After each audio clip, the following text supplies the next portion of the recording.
السلام علیکم۔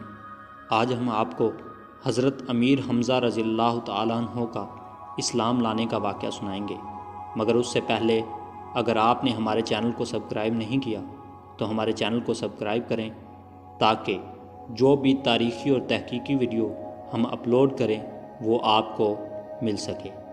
نبوت کے چھٹے برس کا ذکر ہے کہ ایک روز ہمارے نبی صلی اللہ علیہ وسلم کوہ صفا پر بیٹھے ہوئے تھے۔ ابو جہل وہاں پہنچ گیا۔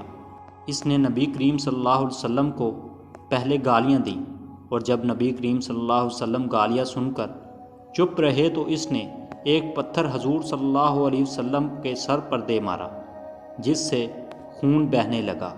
نبی کریم صلی اللہ علیہ وسلم کے چچا حمزہ رضی اللہ تعالیٰ عنہ کو خبر ہوئی۔ وہ ابھی مسلمان نہ ہوئے تھے۔ قرابت کے جوش میں ابو جہل کے پاس پہنچے اور اس کے سر پر اس زور سے کمان ماری کہ وہ زخمی ہو گیا۔ حمزہ رضی اللہ تعالیٰ عنہ پھر نبی کریم صلی اللہ علیہ وسلم کے پاس گئے اور کہا، بھتیجے تم یہ سن کر خوش ہوگے کہ میں نے ابو جہل سے تمہارا بدلہ لے لیا۔ نبی کریم صلی اللہ علیہ وسلم نے فرمایا، چچا جان میں ایسی باتوں سے خوش نہیں ہوا کرتا۔ اگر آپ مسلمان ہو جائیں تو مجھے بڑی خوشی ہوگی۔ حضرت حمزہ رضی اللہ تعالیٰ عنہ اسی وقت مسلمان ہو گئے۔ آپ کی شہادت کا واقعہ کچھ اس طرح ہے۔ غزوہ احد میں آپ رضی اللہ تعالیٰ عنہ نے بڑے بڑے دشمنوں کو خاک و خون میں سلایا۔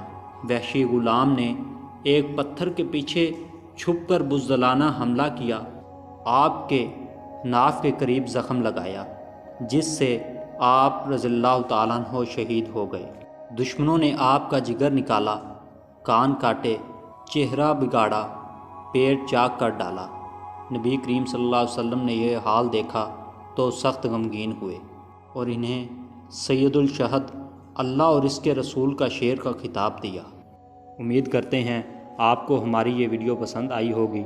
ملتے ہیں اگلی تاریخی، تحقیقی اور اسلامی ویڈیو کے ساتھ۔ اللہ حافظ۔